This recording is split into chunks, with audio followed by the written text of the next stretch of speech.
Hürmetli vatandaşlar, bugünkü leksiyamızda başlayımız. Leksiya da sadaqa ediyoruz. Prezident Obama qat'iy niyet geldi. Janubi dengizni charlash elib bordiganligi bir qancha davlatga uhtirish qildi. Mavzuli xabar 10 ayning 19 kuni Monitor betida e'lon qilindi. Xabar mundaq boshlandi.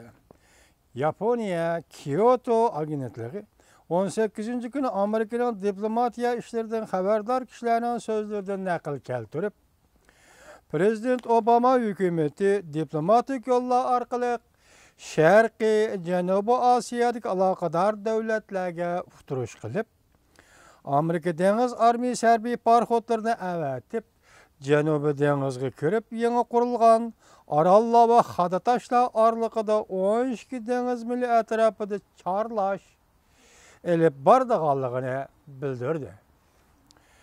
Xabarda bunday ko'rsatildi. Amerika hukumatining bir necha nafar yuqori darajalik amaldorlari oshkora so'rinlarda harbiy parxod avatadigan yo'nalish xarakterlik siyosatdan bishorat berdi.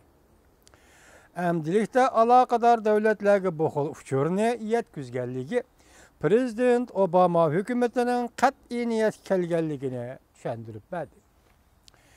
Yaponiya vaqt gazeti 18 kuni xabar qilib bunday ko'rsatdi.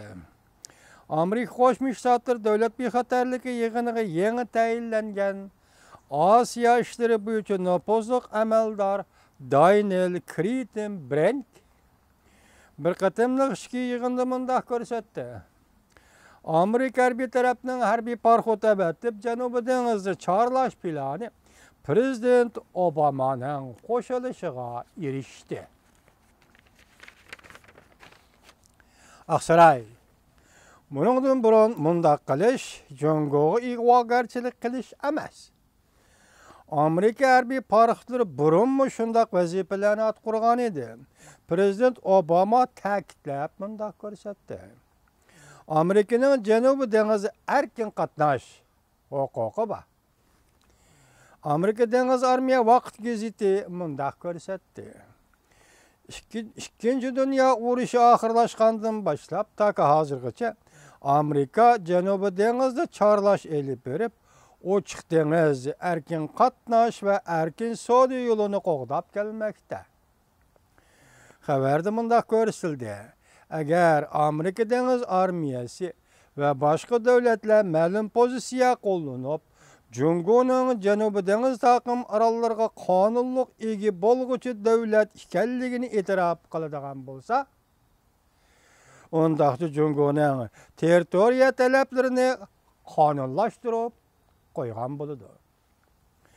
Washington Universiteti dengiz okean muhit ishlari professori Carey Aylin mundaq ko'rsatdi. Biz o'zimizni sagak tutishimiz kerak. Sobiq prezident Carter davridan tortib, Amerika dengiz armiyasi izchil erkin harakat qilib kelyotdi.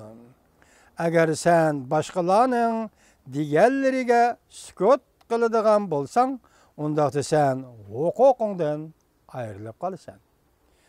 Agarda sen boshqalarning deganlariga sukut qiladigan bo'lsang, o holda sen huquqingdan ayrilib qolasan.